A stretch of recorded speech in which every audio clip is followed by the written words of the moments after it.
एक initial basic request है आप सभी से, कुछ लोग नए हैं हमारे साथ, कुछ लोग पुराने हैं। जब भी आप किसी भी कस्टमर को पॉलिसी बेचें तो उनको एक चीज हमेशा बोले, एक तो उनको नेटवर्क हॉस्पिटल की लिस्ट साथ के साथ दे के आए उनके मोबाइल पे। उसको एक नेटवर्क लिस्ट का व्हाट्सएप उनको दे दीजिए, जिससे कि उनको दिक्कत नहीं आएगा। कल को कोई भी हॉस्पिटलाइजेशन की जरूरत पड़ेगी, वो इमीडिएटली पहुंच जाएंगे अपने नियर बाय हॉस्पिटल में दिखाने के लिए। उन्हें जो वो लिस्ट का लिंक है, व्हाट्सएप पे जो लिंक है, वो इतना ज़बरदस्त है कि हमेशा लेटेस्ट डिटेल ही खुलेंगी। जितने आसपास के हॉस्पिटल आपके पैनल में आ रहे हैं, वही सारे हॉस्पिटल खुलेंगे, कहीं कोई दिक्कत नहीं आएगी उनको। तो ये पहला काम आपने जरूर करना है जब भी आप किसी को भी पॉलिसी बेचें।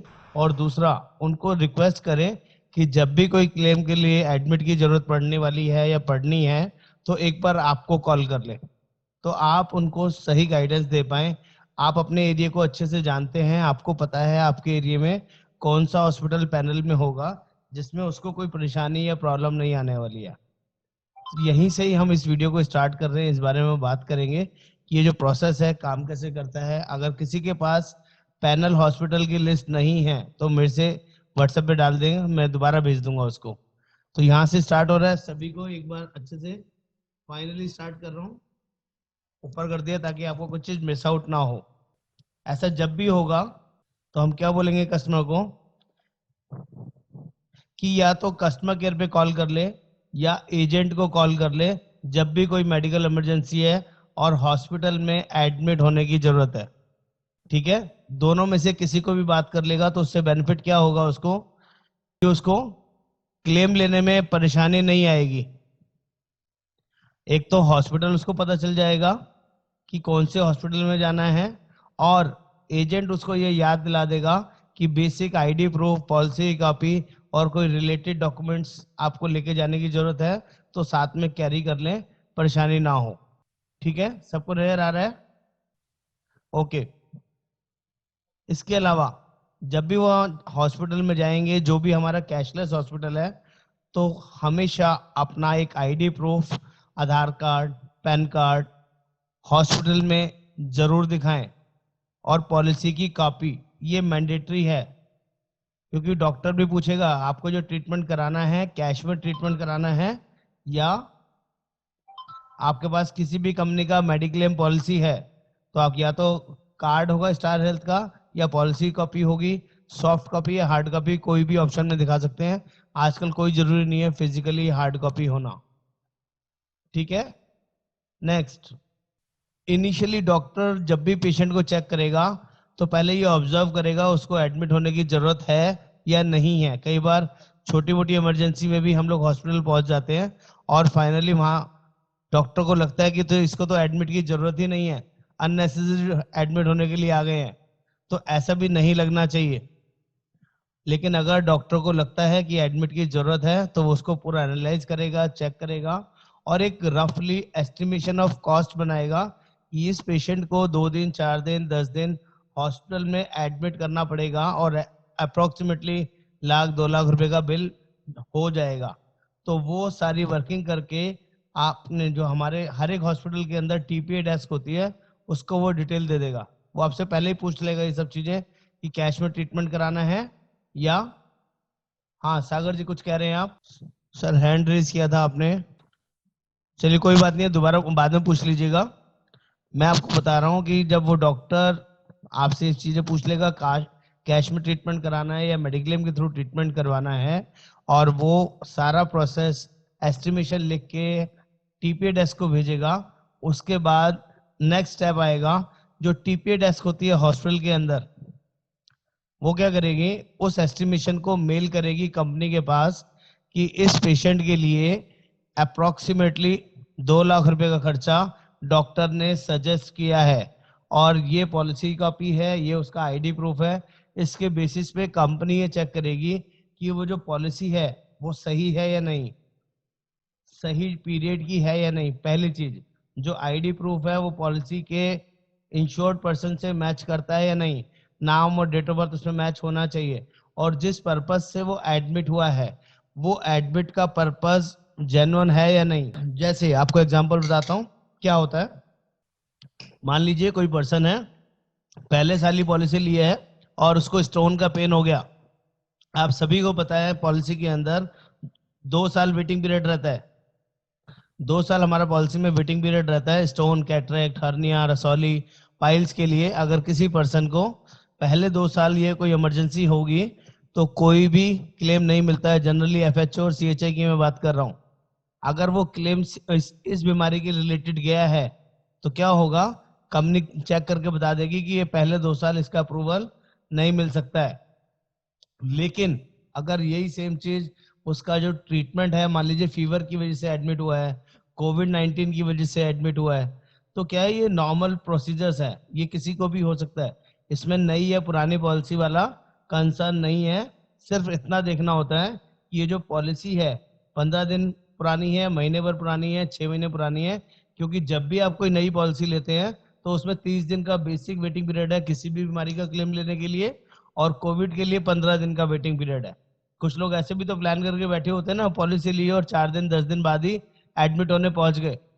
तो उस वेटिंग पीरियड के अंदर आप नहीं आ रहे हैं तो आपका वो इनिशियल अप्रूवल वहां गया, उसको वो देख के कंपनी आधे घंटे पौने घंटे के अंदर या कहीं कहीं 15 मिनट के अंदर उसका एक इनिशियल अप्रूवल दे देती है।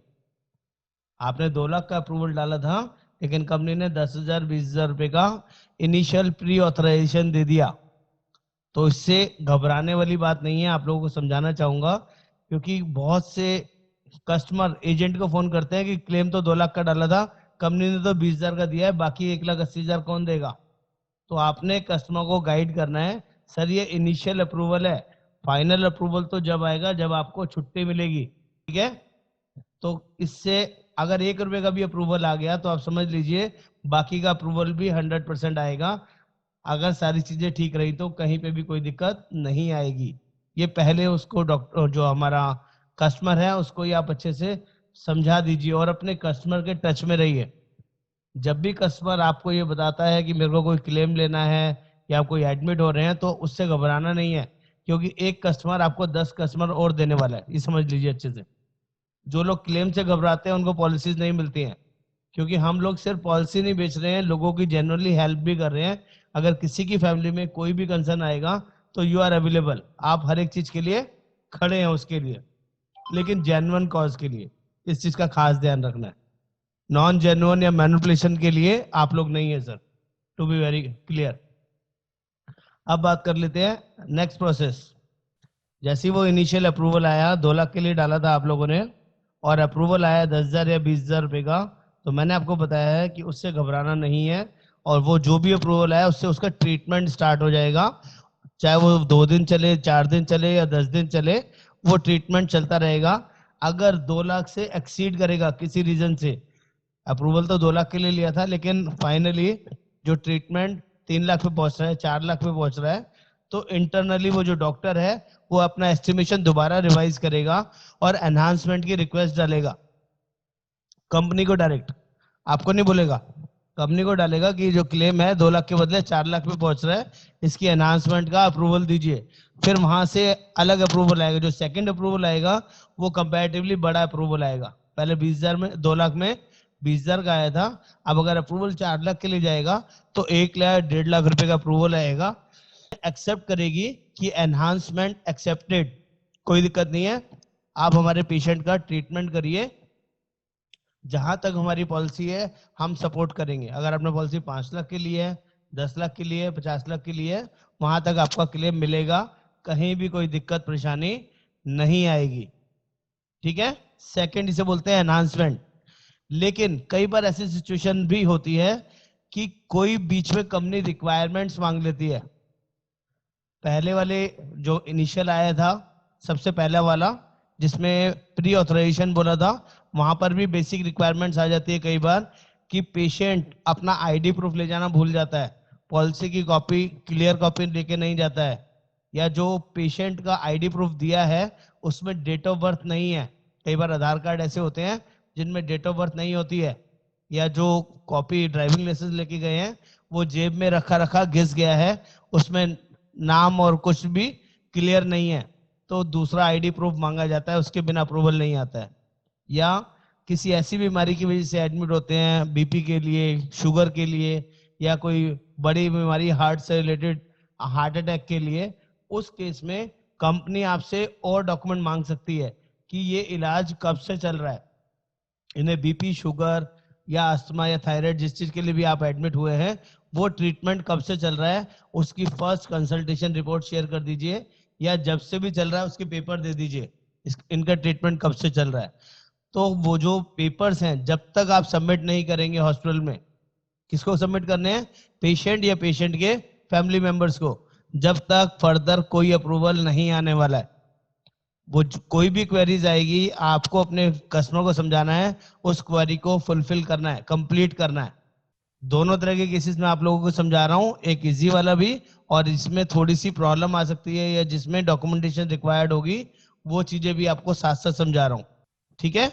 तो अगर कोई आपका पुराना ट्रीटमेंट चल रहा है, साल पर पुराना, 2 साल पुराना, 4 साल पुराना, तो उसके पेपर्स आपको टीपीए डेस्क पे सबमिट करने होंगे। उसके बेसिस पे कंपनी चेक करेगी। अगर किसी की पॉलिसी 2 साल पुरानी है और वो पेपर्स अपने 4 साल पुराने सबमिट करता है, बीपी के, की बीपी उसका 4 साल से चल रहा था और अभी जो क्लेम आया है वो हार्ट से रिलेटेड क्लेम आया है, तो आप एज्यूम कर लीजिए, क्योंकि आपको पता है कि आपकी पॉलिसी में अगर एफएचओ बेचा किसी को, तो वहां 4 साल से पहले पुरानी बीमारी का क्लेम नहीं मिलता। कॉम्प्रिहेंसिव बेचा है तो 3 साल से पहले क्लेम नहीं मिलता। यंगस्टर बेचा है तो 1 साल में ही पुरानी बीमारी कवर हो जाती है। तो डिपेंड करता है आपने पॉलिसी कौन सी दी है, उसके अकॉर्डिंग। अगर विद इन 2, 4, 6 महीने के अंदर क्लेम, कोई ट्रीटमेंट चल रहा था, वो पेपर जाएंगे तो क्लेम आराम से पास होगा। पुराना क्लेम डिस्क्लोजर मेंशन होगा तो हो सकता है डिनाइल भी आ सकता है, इनिशियल अप्रूवल ही ना आए। कंपनी स्ट्रेट फॉरवर्ड ही मना कर दे कि आपने पुरानी बीमारी का क्लेम ले रहे हैं, इसका क्लेम नहीं मिलेगा। तो इसीलिए मैंने आपको समझाया था कि अगर आपका कस्टमर आपको पहली बार इनिशियल एडमिट होने से पहले ही कॉल कर लेता है ना, तो वो सारी प्रोबिंग आप उसी टाइम कर लेते हैं। हाँ जी, किस बीमारी के लिए एडमिट होना है, क्या हुआ है, यस और नो। बिश्नोई जी, आप पूछेंगे ना अपने कस्टमर से कि बुखार हुआ है, कोरोना हुआ है, कोई और प्रॉब्लम है, हार्ट की दिक्कत है, तो उसमें आपको ये चीजें आपको माइंड में आ जाएंगी। आप उससे पूछ लेंगे कि सर इससे पहले कोई ट्रीटमेंट चल रहा था क्या इस चीज का, तो बोलेगा चल तो रहा था लेकिन मेरे पास कागज वगज कोई नहीं है। देखो कई बार कस्टमर आपको जेन्युइनली बता देगा कि चल तो रहा था लेकिन मेरे पास कागज नहीं है, 4 साल हो गए थे, 2 साल हो गए थे, लेकिन मैंने, तो आप सामने से बोल सकते हैं आपने जब पॉलिसी ली जब तो नहीं बताया था। चलिए कोई बात नहीं, अगर आपका क्लेम है तो आपको मेरे अकॉर्डिंग चलना पड़ेगा, तो आपका क्लेम मिल जाएगा। अपने कस्टमर को हमेशा ही समझाइए, किसी भी चीज के लिए वो एडमिट हो रहा है, या तो पॉलिसी नई है तो उसको उसी हिसाब से समझाइए, जो प्रॉब्लम हुई है वो आज हुई है। पुराना रेफरेंसेस दोगे तो फिर आपको पुराने पेपर सबमिट करने पड़ेंगे, विच इज मैंडेटरी। अगर पुराने पेपर सबमिट नहीं करें तो क्लेम नहीं मिलने वाला। ये क्लियर है? आगे बढ़ते हैं सर। इनिशियल अप्रूवल हो गया, कोई क्वेरीज आई, क्वेरी रिजॉल्व हो गई, और इनिशियल अप्रूवल एनहांसमेंट की बारी आई, वो भी एनहांस हो गई। नेक्स्ट आगे क्या होगा, जिस दिन फाइनल डे होगा डिस्चार्ज का, उस दिन आप समझिए फाइनल डे कब होता है। मान लीजिए 4 दिन बाद, 5 दिन बाद, 10 दिन बाद, आज डॉक्टर उसको देख रहा है और बोल रहा है कि आपकी रिपोर्ट्स ओके है, आज आप डिस्चार्ज हो रहे हैं। उस केस में आपको अपने पेशेंट को पहले से ही 1 दिन पहले या सेम डे समझा के रखना है, जिस दिन भी फाइनल डिस्चार्ज होगा उस दिन 3 से 4 घंटे कम से कम लगेंगे। क्यों लगेंगे? क्योंकि हॉस्पिटल को सारे पेपर्स, जितना भी दिन ट्रीटमेंट चला, वो पूरी ट्रीटमेंट शीट भेजनी होगी कंपनी को। जो एक्सपेंसेस उन्होंने इनिशियली डाले थे उसके अकॉर्डिंग वो पैसा चार्ज हुआ नहीं हुआ। फिर जो हॉस्पिटल के साथ जो टाई अप होता है कंपनी का, कंपनी उस टाई अप को क्रॉस चेक करती है कि हमारे से तो रूम रेंट का जो टाई अप था वो 4,000 रुपए से था फॉर एग्जाम्पल, कहीं बिल में इन्होंने 10,000 तो नहीं लगा रखे, या जो ट्रीटमेंट के लिए पेशेंट एडमिट हुआ था उसका वो ट्रीटमेंट प्रॉपरली हुआ है या नहीं हुआ है, क्योंकि इसको चेक करने वाले लोग भी डॉक्टर ही होते हैं। वो 3 से 4 घंटे का प्रोसेस में कई सारे पैरामीटर से ये फाइनल बिल चेक होता है। उसके बेस पे ही इसका या तो क्वेरी निकल के आती है। क्वेरी क्या निकल के आएगी? जिस ट्रीटमेंट डॉक्टर ने कोई इंजेक्शन लगाया है या कोई बड़ा ट्रीटमेंट किया है या कोई बड़ी सर्जरी करी है, तो जो डॉक्टर है वो उससे कोई इंटरनली क्वेरी कर सकता है कि आपने ये वाला ट्रीटमेंट क्यों किया, इसकी क्या इमरजेंसी थी। तो उसका जवाब डॉक्टर को ही देना होता है, इन हाउस डॉक्टर को ही देना होगा, और वो जब तक उस क्वेरी का जवाब नहीं देगा अप्रूवल नहीं आएगा। तो होता क्या है, जब भी कोई क्वेरी रेज होती है, पेशेंट के मोबाइल पे मैसेज आता है, जो एजेंट है उसके मोबाइल पे मैसेज आता है कि आपके पेशेंट के ट्रीटमेंट की कोई क्वेरी लगी है, आप इस क्वेरी को रिजॉल्व करा दीजिए। तो आपका जो पेशेंट के साथ जो अटेंडेंट है वो हॉस्पिटल के टीपीए डेस्क में जाके बात करेगा कि ये जो क्वेरी है इसको रिजॉल्व करिए। अगर हॉस्पिटल एंड पे है तब भी और कस्टमर एंड पे है तब भी उस क्वेरी के बारे में फॉलो अप रखना पड़ेगा आपको। जितनी जल्दी उस क्वेरी को रिजॉल्व कराएंगे उतनी जल्दी आपका फाइनल अप्रूवल आ जाएगा। ये और एक चीज सबसे ज्यादा इंपॉर्टेंट है, जिस दिन डिस्चार्ज होना है उस दिन ये देखना है कि आपका जो बिल है, फाइनल बिल और डॉक्यूमेंटेशन कितने बजे कंपनी को सबमिट किए हैं। मान लीजिए एक दिन पहले आपके पेशेंट को बता दिया था कि कल डिस्चार्ज होना है, और लेकिन कल होना कब है ये तो डॉक्टर आएगा फाइनली चेक करेगा तब पता चलेगा। फॉर एग्जांपल 11 बजे मॉर्निंग में डॉक्टर आया, वो चेक करके चला गया और बोल गया कि जी आपका डिस्चार्ज हो जाएगा आज, लेकिन उनको फाइनल बिल बनाने में 2 घंटे 3 घंटे 4 घंटे लग गए। ठीक है, आपको नहीं पता कि उसको फाइनल बिल शाम को 4 बजे सबमिट हुआ, लेकिन आपको शोर मचाना शुरू कर देंगे। जैसे 4 बजे बिल भेजा, इमीडिएटली वहां से कोई ना कोई हॉस्पिटल से पेशेंट को बोलेगा हाँ जी हम तो बिल भेज चुके हैं, वहां से अप्रूवल मंगाइए। पेशेंट आपको, पेशेंट के साथ में जो अटेंडेंट है वो आपको फोन करेगा, फॉलो करेगा, हाँ जी हम, मेरे को तो सुबह से डिस्चार्ज के लिए बोला हुआ है, आपकी कंपनी से ना अप्रूवल नहीं आ रहा, आप क्या कर रहे हो, इतना टाइम थोड़ी ना लगता है, अब मैं पेशेंट को लेके जाना है, वो लोग शोर मचा रहे हैं। आपको एक ही क्वेश्चन पूछना है अपने पेशेंट को, एक दिन पहले अगर आपने सिखा दिया है कि ये चेक कीजिए मेल कितने बजे गई है, फाइनल मेल कितने बजे गई है, उस टाइम से मिनिमम 4 घंटे का टाइम मान के चलिए।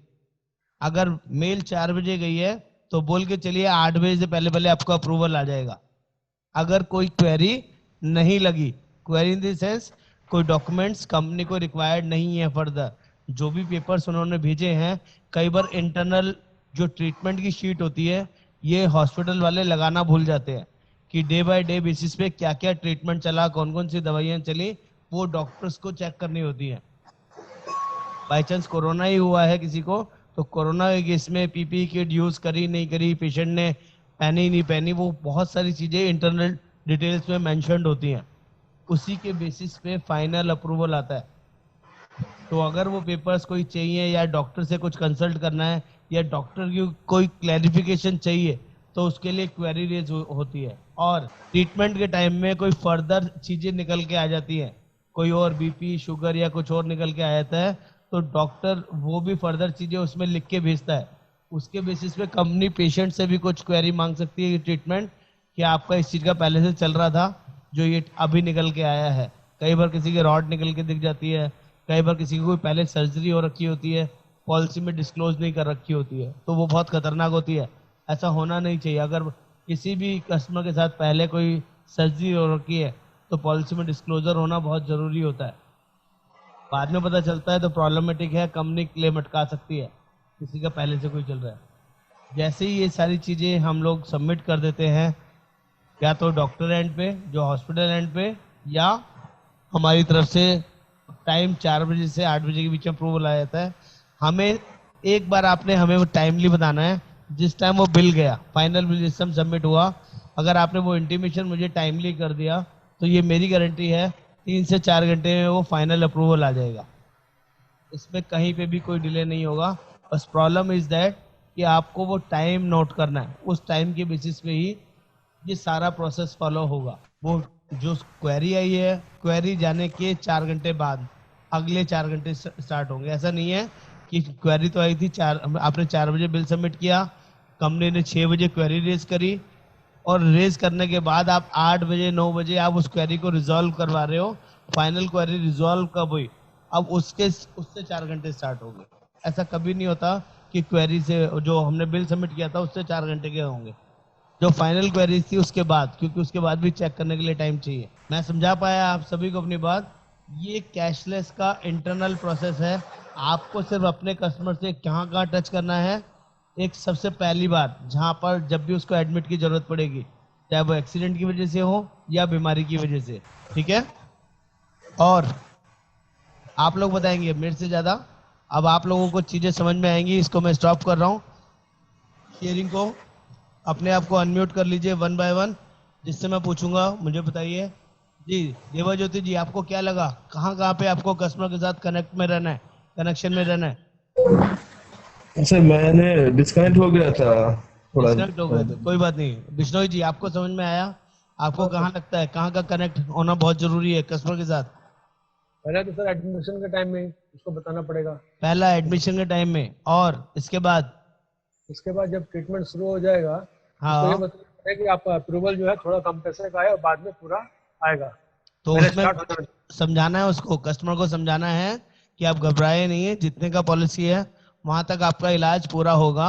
इनिशियल अप्रूवल आने से कोई दिक्कत नहीं है। ठीक और है, एडमिशन के टाइम में जो भी आपके एडमिट कार्ड का जो डेट ऑफ बर्थ वगैरह परफेक्ट होने चाहिए, वो लेके हाँ वो जाना, सब कुछ मैच होना चाहिए, वो जरूरी है।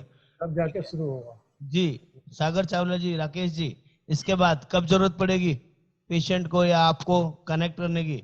जब फर्दर कोई क्वेरी रेज होगी, आपके मोबाइल पे भी मैसेज जाएगा और कस्टमर के मोबाइल पे भी मैसेज जाएगा। आपने अपने कस्टमर को समझा के रखना है फर्स्ट अटेम्प्ट पे ही, जिस दिन भी क्लेम आया है, जिस दिन भी इनिशियल अप्रूवल मिला है, कि सर अब जो भी कोई क्वेरी आएगी उस क्वेरी को साथ साथ क्लोज करते चलना है। चाहे आपको कोई पेपर आपसे मांगा जाएगा तो आपको देना है, हॉस्पिटल से मांगा जाएगा तो हॉस्पिटल को देना है। यहाँ आपको सेकंड रूल स्टार्ट हो जाएगा। जो भी अटेंडेंट बंदा है, या तो उसकी वाइफ होगी, या उसका कोई रिलेटिव होगा, कोई भाई होगा, कोई ना कोई ऐसा बंदा होगा जो हॉस्पिटल में उसकी टेकिंग केयर कर रहा होगा, तो आपने उस बंदे का नाम नंबर अपने पास लेके रख लेना है। और उसके फैमिली में या उसको बता के रखना है कि किसी भी चीज के लिए कोई भी क्वेरी आती है तो आप मेरे से कांटेक्ट करिए, I am the right person जो मैं आपको सही टाइम पे हेल्प करूंगा। एक छोटी सी मिस्टेक मत करिएगा जो बहुत सारे नए एजेंट कर देते हैं, कि at the time of claim hospital पहुंच जाते हैं। कुछ लोग चाहते हैं कि हम अपने क्लाइंट को एक्स्ट्रा ऑर्डिनरी सर्विसेज दे दें, बढ़िया तरीके से, उसको कहीं परेशानी ना आए। आपके वहां जाने से सॉल्यूशन नहीं होगा, उल्टा आप लोग प्रेशर में आ जाएंगे, क्योंकि आपको नहीं पता कि वो जो पेशेंट है वो कितना सीरियस है, उसके साथ क्या इमरजेंसी है, उसने आपसे पॉलिसी लेते वक्त झूठ बोला, सच बोला, यू नेवर नो, आपको नहीं पता। लेकिन अगर उसका नाजायज क्लेम भी होगा ना, तो उसके घर वाले आपको दोषी ठहराएंगे, आपको बोलेंगे कि आपने तो पॉलिसी के टाइम पे ऐसा नहीं बताया था। सामने जब रहता है ना जो बंदा, हर चीज के लिए उसको बोल रहता है, और आपको कहीं जाने नहीं दिया जाएगा। जब तक मेरा पेशेंट छुट्टी नहीं मिल जाती, पैसे नहीं आ जाते, अप्रूवल नहीं आ जाता, हम आपको जाने नहीं देंगे। तो आपके लिए ना बहुत बड़ी सिचुएशन हो जाती है खराब, कि मैंने पॉलिसी दी है, किसी को गुलामी नहीं करी या परेशानी नहीं करी। आप तो गुड फेथ में गए थे, लेकिन मेरी एक नॉर्मल सजेशन है, जैसे ही आपका इनिशियल अप्रूवल आ जाए। इनिशियल अप्रूवल कब आएगा? जब कंपनी बेसिक चीजें चेक कर लेगी, उसी के बेसिस पे इनिशियल अप्रूवल देगी। इसके बाद आप कभी भी मिल के आइए पेशेंट से, कभी भी दिक्कत नहीं है।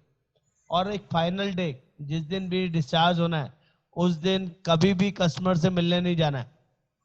नहीं तो आपको 4 घंटे, 6 घंटे, 8 घंटे हॉस्पिटल में बैठाए रखेंगे। जब तक डिस्चार्ज का अप्रूवल नहीं आया था, हम आपको जाने नहीं देंगे। आप ही कराओ सर, बिना कराए तो जा ही नहीं सकते।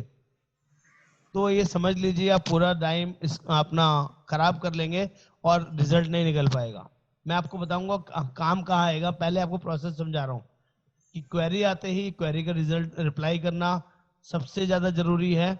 और अगर आपका पेशेंट को कहीं पे भी कोई प्रॉब्लम आ रही है, बाई चांस, कई बार बहुत रेयर सिचुएशन ऐसी होती है कि कंपनी की हॉस्पिटल, वहां से कंपनी से कोई रिप्लाई भी नहीं आ रहा, हॉस्पिटल में कोई क्वेरी भी नहीं आई है, और पेशेंट के पास भी कोई क्वेरी नहीं आई है, और किसी रीजन से डिले हो रहा है, ऐसे केस में मेरे पास इंफॉर्मेशन आएगी, तो मैं उसका फाइनल चेक करके आपको बता सकता हूँ कि इसमें डिले किस रीजन से हो रहा है।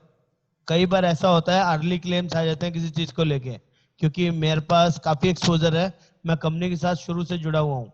ऐसी ऐसी केसेस देखे हैं हमने, 5 लाख 10 लाख की पॉलिसी में क्लेम ही 25 लाख 30 लाख का आ गया, और पहले साल में ही आ गया। किस चीज के लिए? जैसे बोन मैरो ट्रांसप्लांट के लिए कोई क्लेम आ गया, या कैंसर के लिए कोई क्लेम आ गया, फॉर एग्जाम्पल कोई किडनी का कोई क्लेम आ गया, तो आप समझ लीजिए इतना बड़ा क्लेम आएगा ना, पॉलिसी 5 लाख की है, 10 लाख की है और क्लेम 20 लाख 25 लाख तक जा रहा है, तो हर एक कंपनी को डाउट होना जायज सी बात है। और वो भी पहले 3 महीने 6 महीने या पहले साल के अंदर आ रहा है।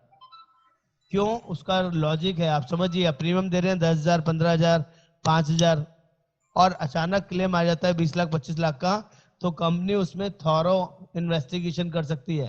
थॉरो इन्वेस्टिगेशन का मतलब होता है कंपनी की तरफ से कोई रिप्रेजेंटेटिव हॉस्पिटल में विजिट करने भी आ सकता है, चेक करने भी आ सकता है। इवन उसके जो रिलेटिव पेपर्स हैं उन पेपर्स को थॉरोली चेक कर सकता है। जैसे कैंसर डायग्नोस हुआ और सीधा ही फोर्थ स्टेज, कोई फर्स्ट नहीं स्टेज, सेकंड नहीं, थर्ड नहीं, सीधा last stage, fourth stage cancer diagnose हुआ, तो डाउट होना जायज है कि अभी तक पता नहीं चला, ऐसा कैसे हो सकता है।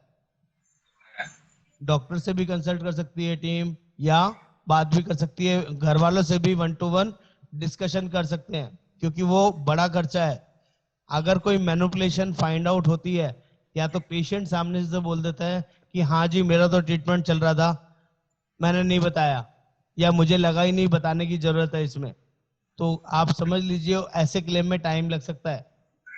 अगर जेन्युइन होगा 100% मिलेगा, लेकिन वेरिफिकेशन कंप्लीट होने के बाद। अगर जेन्युइन नहीं होगा, 1% भी क्लेम नहीं मिलेगा। That is very very clear. मैं समझा पा रहा हूं आप सभी को अपनी बातें? किसी को कोई डाउट कोई इशू है तो प्लीज बोलिए, क्योंकि हम लोग जितना टॉकेटिव रहेंगे ना उतना ज्यादा एक दूसरे को समझ पाएंगे।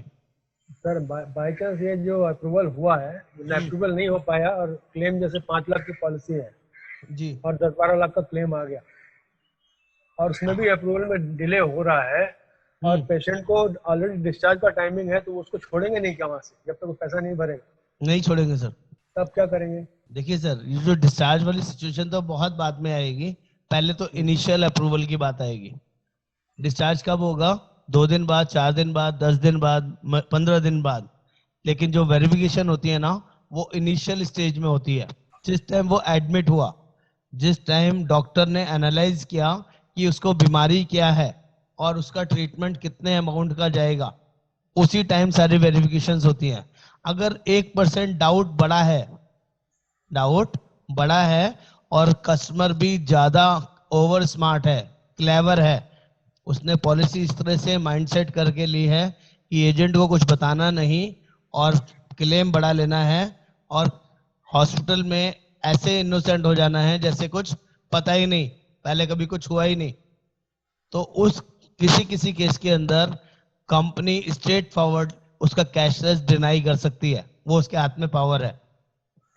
वो बोल सकती है कि ये जो ट्रीटमेंट है इसको हम रीएम्बर्समेंट में हैंडल करेंगे, कैशलेस में हैंडल नहीं करेंगे, क्योंकि उसमें इन्वेस्टिगेशन ज्यादा होनी है, कंपनी को डाउट उसमें ज्यादा आ गया है, और कैशलेस 1 दिन 2 दिन से ज्यादा होल्ड नहीं कर सकते, 4 आवर्स से ज्यादा होल्ड नहीं कर सकते, इनिशियल अप्रूवल देना ही पड़ेगा। डाउटिंग केस के अंदर कंपनी अपफ्रंटली डिनाई कर देती है। जैसे अभी हमारा एक कस्टमर था, अभी हम बताते हैं, एक हमारे कस्टमर हैं, अभी साथ में जुड़े हुए हैं क्या? विशाल जी हैं क्या साथ में? नहीं है, ओके। हमारे नोएडा के एक कस्टमर हैं विशाल जी, उनकी पॉलिसी मई के अंदर 14 मई को पॉलिसी इशू हुई है, ठीक है, और 16 जून को कस्टमर का क्लेम आता है, हार्ट का स्टंटिंग का क्लेम आता है, 1 दिन ऊपर। आपको पता है ना 30 दिन तक तो पॉलिसी में नॉर्मल डिसीज कवर नहीं होती है, लेकिन 16 तारीख को 16 जून को उनके 3 स्टंट डलते हैं। तो कंपनी को डाउट होना जायज है। कंपनी बोलती है कि ऐसा कैसे हो सकता है कि अभी आपने 14 मई को पॉलिसी ली और डॉट 1 दिन बाद ऑपरेशन के लिए पहुंच गए और आपके 3 स्टंट डल गए, और आप बोलते हो इससे पहले कभी बीपी की कोई बीमारी नहीं चल रही थी आपको, ना कभी आपने कोई टेस्ट कराया। ऐसा नहीं हो सकता, कुछ तो कराया होगा। तो पेशेंट क्या बोलता है कि उसने ना 27 अप्रैल को अपोलो में टेस्ट करवाए थे, उसकी मदर मुंबई रहती थी, दिल्ली बुलाया उनको और उनके नॉर्मल टेस्ट कराए, और उस टेस्ट में उनको कुछ भी निकल के नहीं आया, उसकी रिपोर्ट्स उसमें साथ में लगा दी। लेकिन जब उसने पॉलिसी ली थी उस टाइम में उसने कोई ऐसी रिपोर्ट साथ में नहीं लगाई थी। अगर उसने कोई इनिशियल टेस्ट कराए थे, कोई उसको प्रॉब्लम लग रही थी हार्ट में या किसी तरह की उसको कोई इशू था, उसको इंटेंशन थी, तो उसने वहां से बुला के यहाँ दिल्ली अपोलो हॉस्पिटल में टेस्ट कराए और कुछ नहीं निकला या निकला, ये तो वो डॉक्टर था जिसने पॉलिसी ली अपनी मदर के लिए और मैनिपुलेट करके पॉलिसी ले ली और 3 स्टेंट डले जिसका क्लेम आया 7.5 लाख रुपए का। अपोलो हॉस्पिटल में ट्रीटमेंट कराया उसने। कंपनी को डाउट हो गया, जायज सा, एक दिन बाद ही ऐसा चीज हुई। कंपनी ने हॉस्पिटल में जो डॉक्टर था उससे लिखवा लिया कि इससे पहले कोई ट्रीटमेंट के लिए आई थी क्या ये आपके पास या किसी के पास। तो डॉक्टर ने मेंशन कर दिया कि हाँ 27 अप्रैल को ये इन्वेस्टिगेशंस के लिए हमारे पास आए थे। देखो, अगर आपके पास कोई करंट उस पर्टिकुलर डिसीज का क्लू मिल जाता है जिस चीज के लिए ट्रीटमेंट हुआ, पॉलिसी ली 14 मई को, क्लेम आया 16 जून को और आपने कंपनी को प्रूफ दे दिया डॉक्टर से लिखवा के कि 27 अप्रैल को भी उनके पास इस चीज के लिए वो आए थे, उनको थोड़ा सा अनईजी लग रहा था, हार्ट में बहुत ज्यादा दिक्कत सी लग रही थी, तो कंपनी ने स्ट्रेट फॉरवर्ड पीईडी का क्लॉज डाल दिया उसमें। कंपनी ने क्या बोला कि इनको कोई पीईडी थी जो आपने हाइड करी है और टेस्ट में वो रिपोर्ट्स नहीं लगाई जो लगानी चाहिए थी। अगर हार्ट की इनकी इन्वेस्टिगेशंस हुई हैं तो कुछ ना कुछ 1 महीने पहले भी 100% रहा होगा इनको जो आपने नहीं बताया। हम इनको कैशलेस में नहीं दे सकते। अगर आपको फिर भी फर्दर इन्वेस्टिगेशन करानी है तो आप इसको रिएम्बर्समेंट ले जाइए हमारी तरफ से। अगर अभी बात करते हैं तो डिनाई कर देंगे हम लोग, क्योंकि हमें लगता है कि ये पीईडी का केस है। ऐसा इतनी जल्दी क्लेम जनरली नहीं आता, स्टंटिंग का केस हार्डली, क्योंकि किसी की ब्लॉकेज एक दिन में नहीं होती कि 90% ब्लॉकेज होती है, 95% ब्लॉकेज होती है ना, तभी उसके 2 या 3 स्टंट एक साथ डलते हैं। किसी के एक स्टंट भी डलता है ना तो वो भी डॉक्टर सजेस्ट करेगा तभी, ऐसे नहीं। वो मैनेज कर सकते हैं। अगर आप एक स्टंट किसी को डलना है तो आप दवाइयों के थ्रू मैनेज कर सकते हो, अभी नहीं डलवा के बाद में डलवा सकते हो, वो तो डॉक्टरों का काम है। तो उस केस में इनिशियली रिएम्बर्समेंट में गया। रिएम्बर्समेंट के बाद जब उन्होंने डॉक्यूमेंट सबमिट किए तो कंपनी ने डिनाई कर दिया स्ट्रेट फॉरवर्डली। उनके पास राइटिंग में डॉक्टर का प्रूफ आ गया, क्योंकि कंपनी फिर टाइम मिल जाता है ना, तो कंपनी भी हॉस्पिटल पहुंच गई। जो 27 तारीख को उनके सारे टेस्ट हुए थे उन सारी रिपोर्ट्स को निकाला तो उसमें 27 तारीख को उनको ब्लॉकेज शो हो गई। 27 तारीख की रिपोर्ट में उसमें ब्लॉकेज मिल गई उनको कि इनकी 90% आर्टरीज ब्लॉक थी, जिसको इन्होंने डिस्क्लोज ही नहीं किया, दिखाया ही नहीं। उन्होंने पहले ही उसी दिन बोल दिया था कि इनको स्टंटिंग की जरूरत कभी भी पड़ सकती है। तो वो केस डिनाई हुआ। कई सारे रीजंस होते हैं। वो डॉक्टर था, ओवर क्वालिफाइड था, बहुत कुछ सुनाया उसने, बहुत कुछ गालियां दी, लेकिन उसके ऐसे कुछ करने से कुछ फर्क नहीं पड़ता। अगर आप मैनिपुलेटेड करोगे, मैनिपुलेशंस करोगे, तो वो जरूरी नहीं है कि वो चीजें मैनेज हो जाए। आपके उसको देख के, आपसे इन्फ्लुएंस होके कोई ट्रीटमेंट नहीं हो सकता। अगर आप किसी भी लेवल पे हो उसको देख के कंपनी कैशलेस नहीं कर देगी। मेरी बात समझ में आई सभी को? कैशलेस प्रोसेस समझ में आया? सर्टिफिकेट जो लगाया उन्होंने कैसे लगाया फिर? कुछ भी प्रॉब्लम नहीं है। हाँ जी, सर्टिफिकेट बाद में लगाया ना, सर्टिफिकेट उन्होंने बाद में लगाया ना कि इनको कोई प्रॉब्लम नहीं है, हमने पहले टेस्ट कराया था, कोई प्रॉब्लम नहीं, तो उन्हें कैसे इनको मिल गया सर्टिफिकेट? सर अगर आप हार्ट को छोड़ के बाकी चीजों की रिपोर्ट सबमिट कर दोगे तो उसमें क्या दिखेगा आपको? डॉक्टर है ना, आपको पता है ना सर, डॉक्टर्स क्या क्या रिपोर्ट दे सकते हैं और क्या क्या हटा सकते हैं, उनके हाथ में है ना। अगर आपसे 2D इको मांगा जाएगा तो 2D इको तो इंटरनली हार्ट की एक टाइप का एक्सरे टाइप होता है, जिसमें एग्जैक्ट रिपोर्ट निकल के आ जाती है कि आपकी आर्टरी कितनी ब्लॉक है। लेकिन अगर आपसे बीपी शुगर के ब्लड सैंपल टेस्ट आपको रिपोर्ट दे दी जाए तो क्या उससे आप ब्लॉकेज निकाल सकते हैं क्या? तो उन्होंने वो रिपोर्ट शेयर कर दी। कंपनी उसको थोड़ी ना मानेगी। कंपनी के पास जो अप्रूवल देने वाले लोग हैं वो भी तो डॉक्टर हैं। वो कह रहे स्टंटिंग का क्लेम आया तो हमें बीपी शुगर की रिपोर्ट नहीं चाहिए, हमें 2D को रिपोर्ट चाहिए। जो उन्होंने उस टाइम वो टेस्ट कराए थे वो रिपोर्ट चाहिए, जिसकी वजह से वो हार्ट के लिए एडमिट होने की नौबत थी और एडमिट ना करके उन्हें ऐसे ही छोड़ा गया था। वो पेपर्स चाहिए। वो जब वो पेपर्स निकाले गए तो उसमें उनका इन्फ्लुएंसिंग दिखाई दिया। और वो जो डॉक्यूमेंटेड चीजें होती है ना वो हटती नहीं है, और खासकर बड़े हॉस्पिटल्स में चीजें हाइड नहीं होती हैं। जो है जैसी हैं वैसी मिलेंगी। आप मांगेंगे तब भी, कंपनी मांगेगी तब भी, और पेशेंट मांगेगा तब भी। तो कैशलेस प्रोसेस समझ में आया है सभी को? घबराना नहीं है क्लेम से। अब मैं बताता हूँ कैशलेस प्रोसेस में अगर अपना आपको बिजनेस बढ़ाना है तो इसकी एक बहुत यूनिक चीज है जो हम लोग बहुत सारे एजेंटों के साथ करते हैं। समझा देता हूँ। अभी तो खैर कोरोना चल रहा है। कोरोना से पहले की सिचुएशन में आप कुछ कह रहे हैं रविंद्र जी? किसी को कुछ पूछना है? पहले अपने एक बार अनम्यूट करके कुछ पूछना चाह रहे हैं क्या? हाँ बोलिए। सर विपिन बोल रहा था। हाँ बोलिए विपिन जी। हाँ सर, ये कह रहा था अगर कोई इवनिंग टाइम में एडमिट होता है, अगर उसकी कोई इमरजेंसी होती है, जैसे फीवर ही ज्यादा हो गया या कुछ भी, अगर उसकी क्यूरीज बैठती है तो उसका इनिशियल अप्रूवल कब तक आएगा? सर फीवर, लूज मोशन, पेट में दर्द, ये छोटी मोटी इमरजेंसी के लिए ना इनिशियल अप्रूवल इमीडिएट आया था 24/7। नहीं सर, अभी हमारे एक फ्रेंड हैं, उनका इंश्योरेंस मणिपाल चिगना में है। अच्छा तो सर, शाम को लगभग ऐसे ही 7:30 बजे के आसपास हुए थे एडमिट। ठीक है। तो उनका इनिशियल अप्रूवल नहीं आया। फिर नेक्स्ट डे लगभग 10:30 बजे एक बंदा आया था, हाँ उसने चेक किया, फोटो वोटो भेजे, तो फिर वो शाम को लगभग आया 6 बजे। सर वो सिग्ना है ना सर, सिग्ना में थर्ड पार्टी एडमिनिस्ट्रेटिव होता है, इन हाउस टीपीए नहीं है वहाँ पे, तो उनका कंपैरिजन हमारे साथ कैसे हो सकता है सर? नहीं नहीं सर, क्योंकि मैंने वो देखा ना, इसलिए मैं बोल रहा था। मैं आपको दूसरा प्रोसेस भी बताता हूँ। कई बार अगर रात को 9 बजे के बाद कोई भी पर्सन एडमिट होगा जनरल केस में, तो टीपीए वाले 8:30 9 बजे तक होते हैं, कुछ तो 6 बजे तक होते हैं, अलग अलग हॉस्पिटल में अलग अलग कंडीशन होती है। तो टीपीए वाले नहीं होते हैं तो इनिशियल मेल वगैरह कोई नहीं भेजता है। तो इनका प्रोसेस क्या होता है, इनिशियली जाते ही 10-15 हज़ार रुपये जमा करवा लेते हैं, हॉस्पिटल का एक नॉर्मल प्रोसेस है, और ट्रीटमेंट शुरू कर देते हैं। 103 बुखार है, 104 बुखार है, तो उसके लिए वो वेट नहीं करेंगे अप्रूवल का, आपको एडमिट कर लेंगे और ट्रीटमेंट स्टार्ट कर देंगे। मॉर्निंग आवर्स में 9 बजे 10 बजे जैसे ही टीपीए टेस्ट से कोई बंदा आएगा और इनिशियल अप्रूवल जो डॉक्टर की रिपोर्ट्स थी वो इमीडिएटली चली जाएंगी, और within 2 hours 3 hours initial approval आ जाता है। जितनी भी टीपीए इन हाउस वाली कंपनी है सब में, जिसका भी टीपीए आउटसाइडर होगा उसमें 6-6 घंटे 8-8 घंटे नॉर्मली लगते हैं। ठीक है थैंक यू सर। जी। और किसी ने कुछ पूछना हो? संतोष जी, निरंजन जी, दीपक जी, अमन जी, कविश जी, पंकज जी, विवेक जी, ज्ञानेश्वर जी, क्लियर है सर? आगे बढ़े, यहाँ तक समझ में आया?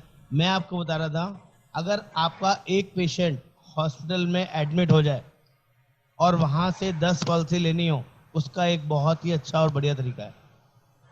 अगर आपका पेशेंट 5 दिन एडमिट होने वाला है, आपको पता चल जाता है ना कि अभी 4-5 दिन लगने वाले हैं आपके पेशेंट के, जब आप पेशेंट के कंटिन्यू टच में रहते हो, उसके रिलेटिव के टच में रहते हो, तो आपको पता चल जाता है फर्दर ट्रीटमेंट कितने दिन चलने वाला है। चाहे वो फीवर का केस हो, चाहे कोई कोरोना को छोड़ के, मैं कोरोना टाइम की बात नहीं कर रहा हूँ, अदर डेज की बात कर रहा हूँ। थोड़े टाइम में हो सकता है चीजें नॉर्मलाइज हो जाएं। उस टाइम पे आपने क्या करना है, उस रिलेटिव से ये पूछना है मिलने का टाइम क्या है। जिस टाइम पे मैक्सिमम रिलेटिव्स आते हैं, मैक्सिमम लोग मिलने के लिए उनसे आते हैं, ऐसा टाइम जिस टाइम संडे के दिन, अदर डेज में 4 दिन 5 दिन, आप मिलने के टाइम पे 100-200 रुपए के फ्रूट्स खरीदिए, एक जूस का डब्बा खरीदिए और मिलने पहुंच जाइए, और उस पूरे घंटे वहां बैठिए। जितने भी लोग वहां आएंगे उन सभी को बताइए जी देखिए क्लेम मिल गया सर, इन्होंने हेल्थ इंश्योरेंस लिया था ना, तो क्लेम में कोई दिक्कत नहीं आएगी, मैं अवेलेबल हूँ क्लेम के लिए। भगवान, आपने भी हेल्थ इंश्योरेंस लिया है या नहीं लिया है? जहाँ पे पेशेंट होगा वो भी सामने से बोलेगा हाँ जी पॉलिसी ली थी, क्लेम मिल रहा है, कोई दिक्कत नहीं है, सब बढ़िया ट्रीटमेंट चल रहा है, सिंगल एसी रूम दिया हुआ है, देखो एसी लगा हुआ है, टीवी लगा हुआ है, वॉशरूम अटैच्ड है, एक सिंगल काउच अवेलेबल है, यस और नो। और उसके ज्यादातर रिलेटिव्स बाहर वेटिंग लॉन्ज में भी बैठे होंगे।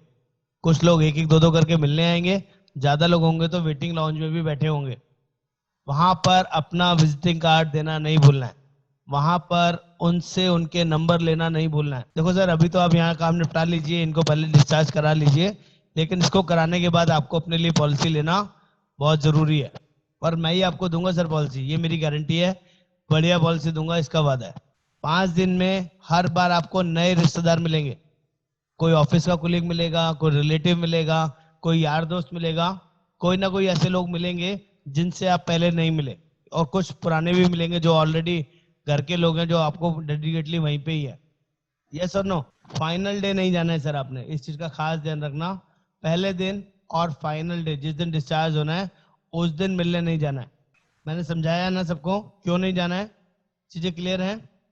तो उससे आपका टाइम बचेगा, आप अपने घर में अपने ऑफिस में बैठ के ही उनके वो सारे ट्रीटमेंट आराम से करवा सकते हो।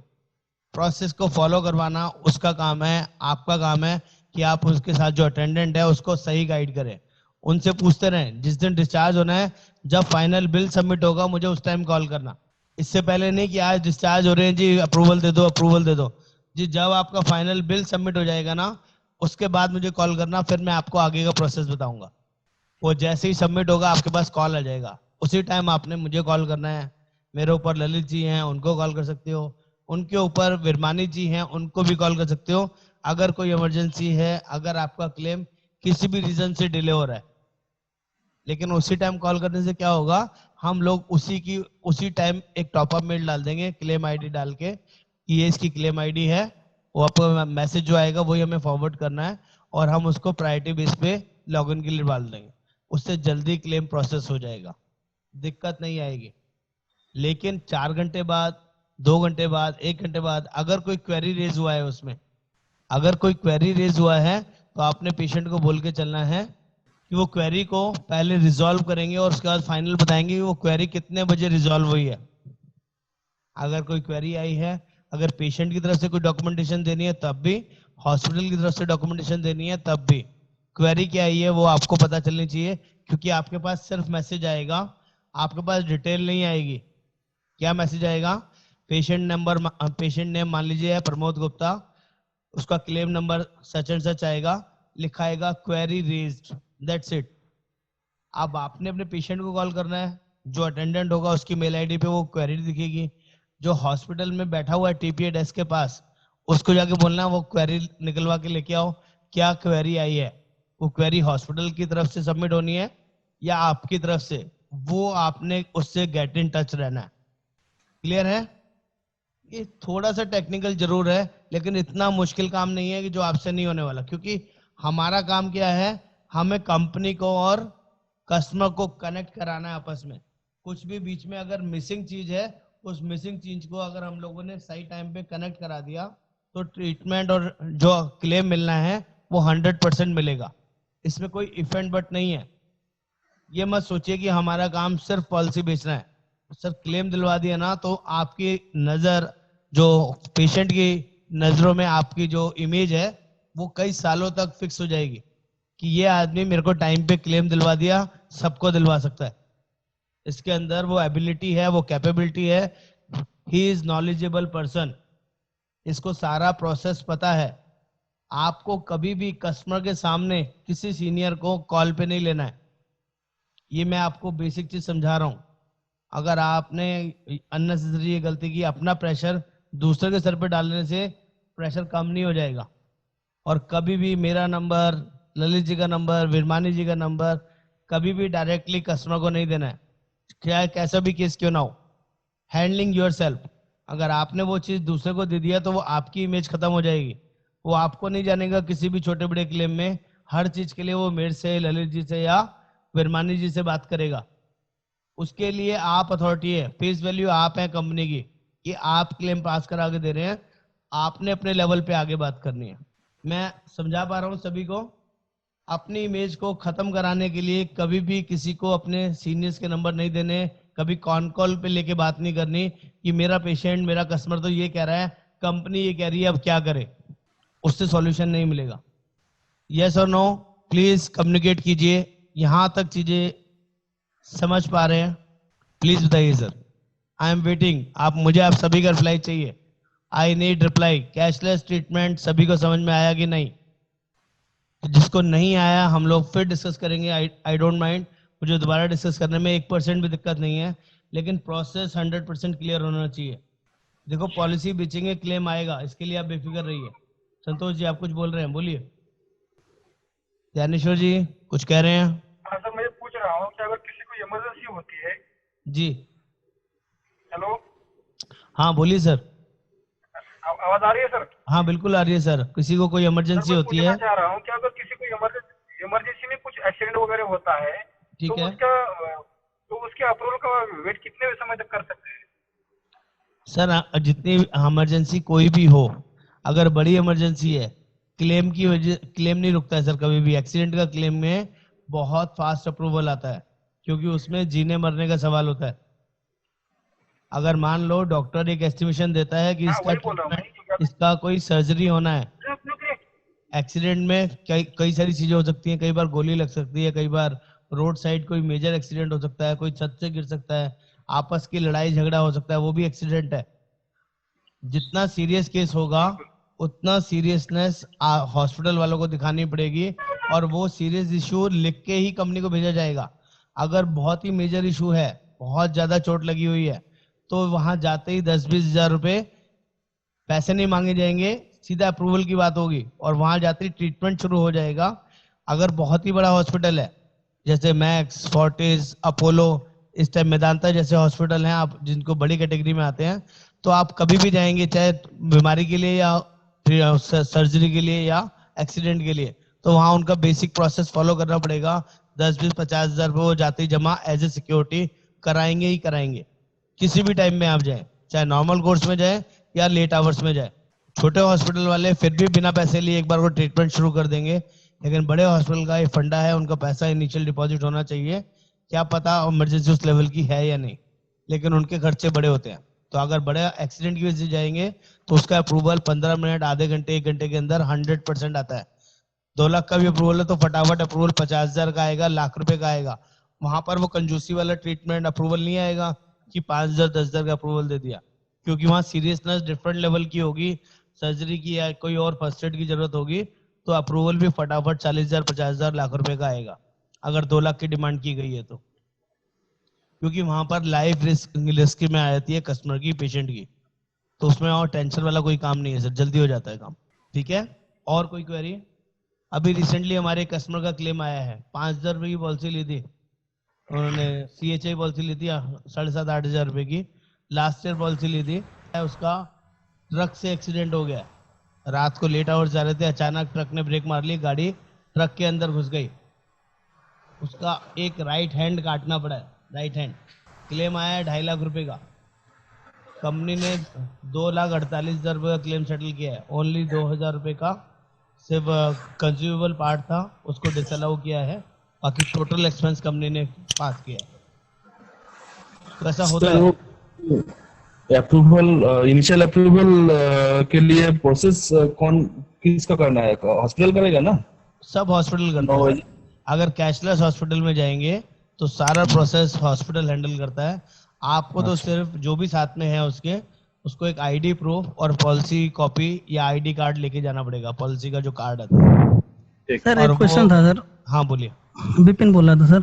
जी सर अगर किसी का एक्सीडेंट हो गया इमरजेंसी में और वो हॉस्पिटल में एडमिट होगा, उसके पास सिक्योरिटी के लिए तो पैसे तो होंगे नहीं सर एट रैंडम? मैंने बोला ना सर, एक्सीडेंट केस में कोई डिमांड कर नहीं सकता, लीगली राइट नहीं है। अगर वो पुलिस केस है, पुलिस साथ में गई है, कोई लेके गया है, तो वहां पैसे वैसे ही नहीं मांगे जाएंगे। Okay sir. ठीक है, लेकिन बीमारी के केस में उनका सिस्टम है, हम बड़े हॉस्पिटल्स का, वो लोग कुछ ना कुछ जमा करवाते हैं। नहीं वो तो अलग चीज होगी ना सर।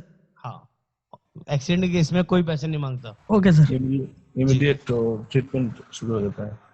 जी, प्रायोरिटी भी होती है, उसको ट्रीटमेंट मिलना ही इंपॉर्टेंट होता है। जी, समझ में आया सर? कुछ और डाउट, कोई ऐसी क्वेरी जो कैशलेस में किसी को इशू आ रहा हो?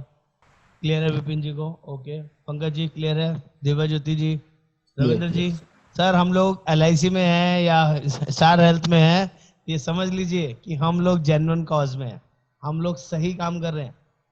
चीटिंग और वो बेईमानी हमारे खून में नहीं है सर। तो इसीलिए जब हम लोग खुल के काम करते हैं ना, तो काम अपने आप होता है, टेंशन वाला काम दिक्कत वाली आती ही नहीं है, कहीं पे भी दिक्कत नहीं आएगी। तो मुझे लग रहा था कि आज हम दोनों कर लेंगे, लेकिन अभी मैं दूसरी PPT बना नहीं पाया हूँ, तो आज कैशलेस पे क्लोज करते हैं।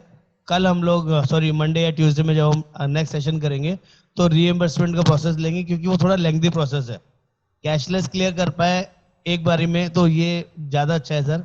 ये PPTs में आप लोगों के साथ शेयर कर दूंगा, इसमें कहीं कुछ चीज़ नहीं समझ में आए तो डिस्कस कर लेंगे, क्योंकि ज़्यादातर तो समझाना ही है।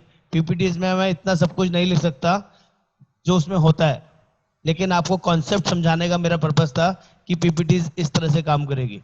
ठीक है ना बिश्नोई जी? समझ में आई ना सर? कोई डाउट तो नहीं है? चीजें कोई भी डाउट है तो प्लीज पूछिए, आई एम एक्चुअली अवेलेबल, किसी का कोई भी डाउट रहना नहीं चाहिए सर। थोड़ा सा लास्ट टाइम जो लास्ट एपिसोड में जो करा था कैंसर वाली पॉलिसी, उसका ब्रीफ कर सकते हैं क्या सर? बिल्कुल कर सकते। आप आए नहीं कैंसर पॉलिसी को? मैं थोड़ा बिजी हो गया था उस टाइम में। अच्छा मेरा ओके क्लियरेंस होने वाला था रिटायरमेंट का, तो उसमें छोड़ दीजिएगा। ओके। सागर चावला जी को आवाज नहीं आ रही थी, अब आ रही है? काफी देर पहले लिख के डाला उन्होंने। ओके। राकेश जी को हार्ड कॉपी के लिए बोल रहे हैं कि मई की इससे हार्ड कॉपी नहीं आई। Short sir, I am sorry कि नहीं पहुंची है। बहुत लोगों की पहुंची है, आपकी कस्टमर की पहुंची है ना नहीं विष्णु पहुंची जी? सर अभी तक, नहीं अभी तक कोई इन्फॉर्मेशन नहीं है। मीनाक्षी जी में कुछ नहीं बता रही। जो लास्ट कोरियर किया था उसके डॉक्यूमेंट नंबर वगैरह लिए आपने? नहीं, मैंने उनको पूछा था तो कुछ नहीं बताया उन्होंने। 2-3 बार पूछा मैंने उनसे, ओके कोई जवाब नहीं आया। ठीक है। सारे नंबर भेज दिए, अभी पॉलिसी मीनाक्षी नंबर। ऑफिस में ही है। राकेश जी आप भी एक बार अपना कस्टमर्स की अगर डिटेल होंगी आपके पास, कस्टमर के नाम होंगे, वो नाम और मंथ लिख के मुझे शेयर कर दीजिए। मैं आपकी पॉलिसी मंडे को ही प्रायोरिटी में निकलवा देता हूँ, फर्स्ट प्रायोरिटी में निकलवा देता हूँ। और जो कैंसर प्लान है उसके लिए छोटा सा ब्रीफ कर देता हूँ। जिनको ऑलरेडी कैंसर है 5 महीने से लेके 65 साल की एज में किसी को भी फर्स्ट स्टेज या सेकंड स्टेज कैंसर है, उनको हम लोग पॉलिसी दे सकते हैं। उसमें 2 कैटेगरीज है हमारे पास, 3 कैटेगरीज। स्टेज आपका सेक्शन 1, सेक्शन 2 और सेक्शन 3। 3 लाख और 5 लाख की पॉलिसी मिलती है। उसमें बिना मेडिकल टेस्ट पॉलिसी मिल जाएगी। जो भी आपका कैंसर का ट्रीटमेंट चल रहा है उसको दिखा के आप पॉलिसी ले सकते हैं। और कैंसर के लिए 30 महीने का वेटिंग पीरियड है पॉलिसी के अंदर। जो आपको कैंसर चल रहा है वो कैंसर 30 महीने के बाद कवर होगा। अगर आपको सेकंड कैंसर निकल के आता है, स्टेज फर्स्ट या सेकंड कोई भी चल रही है, उस कैंसर के अलावा कोई और कैंसर निकल के आता है तो भी कवर होगा।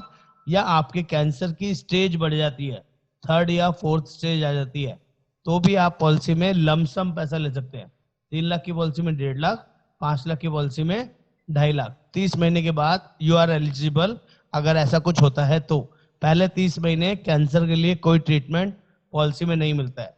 जहां कैंसर पेशेंट को ऑल ओवर अक्रॉस मार्केट कोई कंपनी पॉलिसी नहीं देती है, हम लोग पॉलिसी देते हैं उनको। प्लस उनको कोई और बीमारी निकलती है कैंसर के अलावा, पहले 2 साल स्टोन, कैटरेक्ट, हर्निया, रसौली, पाइल्स का 2 साल वेटिंग पीरियड रहेगा। और अगर कोई बीपी है, शुगर है या कोई और बीमारी है उसके लिए 4 साल वेटिंग पीरियड रहेगा। आज पॉलिसी लिए तो पहले 30 दिन वेटिंग पीरियड रहेगा, 30 दिन के बाद वो बीमारी कवर होगी। तो उस बाकी के लिए 1 लाख रुपए सर्जरी के लिए कंपनी कवर करती है और नॉन सर्जरी के लिए 50,000 रुपए 3 लाख की पॉलिसी में, और 1.5 लाख रुपए अपना सर्जरी के लिए 5 लाख की पॉलिसी में, और 1 लाख रुपए नॉन सर्जरी के लिए 5 लाख की पॉलिसी में आप इलाज करवा सकते हैं। रूम रेंट, आईसीयू की कोई लिमिट नहीं है। प्री एंड पोस्ट 30 और 60 डेज है। ये नटशल में मैंने आपको कैंसर पॉलिसी के बारे में बताया है। इसका premium as compare to other policy premium महंगा होगा, ठीक है। तो उसका रेट चार्ट जो ब्रोशर में रेट चार्ट दिया हुआ है उसके अकॉर्डिंग जीएसटी ऐड करके आप पॉलिसी दे सकते हैं। और जिनको भी जरूरत है, क्योंकि कैंसर पेशेंट्स भी हैं हमारे आसपास, कुछ ना कुछ लोग हैं जो आज पॉलिसी मांग रहे हैं, उनसे अपने स्टेज पूछनी है, उनका आईडी प्रूफ लेना है और उनकी डॉक्यूमेंटेशन लेके पॉलिसी दे सकते हैं। समझा के देंगे तो ज्यादा बेनिफिट रहेगा, नहीं तो फिर प्रॉब्लम आपके लिए हो सकती है। वो उसी कैंसर के लिए ट्रीटमेंट मांगेगा तो मुश्किल आएगी। 2.5 साल वेटिंग आएगा, 30 महीने का वेटिंग है सर उसके लिए, ठीक है। तो सर कैंसर जिसका हो गया उसका सर्वाइवल कितने दिन तक रहता है सर? ये तो अगर हो गया तो फिर प्रॉब्लम है ना सर। कईयों को लंबा चलता है सर, 3-4 साल 5 साल चलता है सर कैंसर। कई बार 2 साल में ही लोगों का ट्रीटमेंट मिलके ठीक हो जाते हैं लोग, 2 साल में ही। लेकिन जो लोगों को कैंसर ठीक हो गया होता है उनको भी कोई कंपनी पॉलिसी नहीं देती है, क्योंकि उनके दोबारा कैंसर होने के चांसेस भी होते हैं। सर कैंसर फर्स्ट या सेकंड स्टेज का तो पता ही नहीं चलता किसी को। सर कई बार पता चल जाता है सर, 3rd या 4th स्टेज वालों को दे ही नहीं सकते सर। अच्छा, जिनको कैंसर उन्हीं को दिया जा सकता है, मतलब ये है। जिनके पास कोई हिस्ट्री है कैंसर की उन्हीं को ये पॉलिसी दे सकते हैं। अगर वो ठीक हो चुके हैं आज की डेट में तो पॉलिसी अप्रूवल बेस मिलेगी। ऑलरेडी अभी कैंसर चल रहा है तो इनिशियल लॉगिन कर सकते हैं, कोई दिक्कत नहीं है। फर्स्ट स्टेज सेकंड स्टेज है तो पॉलिसी बिना किसी चीज के दे सकते हैं, ऐसी बिना अप्रूवल के। 1 साल के लिए पॉलिसी है, कोई दिक्कत नहीं पॉलिसी के अंदर, ठीक है सर। इजाजत चाहूंगा, आज मैंने थोड़ा जल्दी किया टाइमिंग, आज मेरे को शाम की कोई अपॉइंटमेंट थी तो मुझे लगा कि चाहिए थोड़ा टाइमिंग दोबारा लिख के डालता हूँ। 4 से 5 की टाइमिंग है। थैंक यू सो मच आप सभी का वीडियो के लिए। नमस्कार। ओके सर, नमस्ते सर, मोस्ट वेलकम।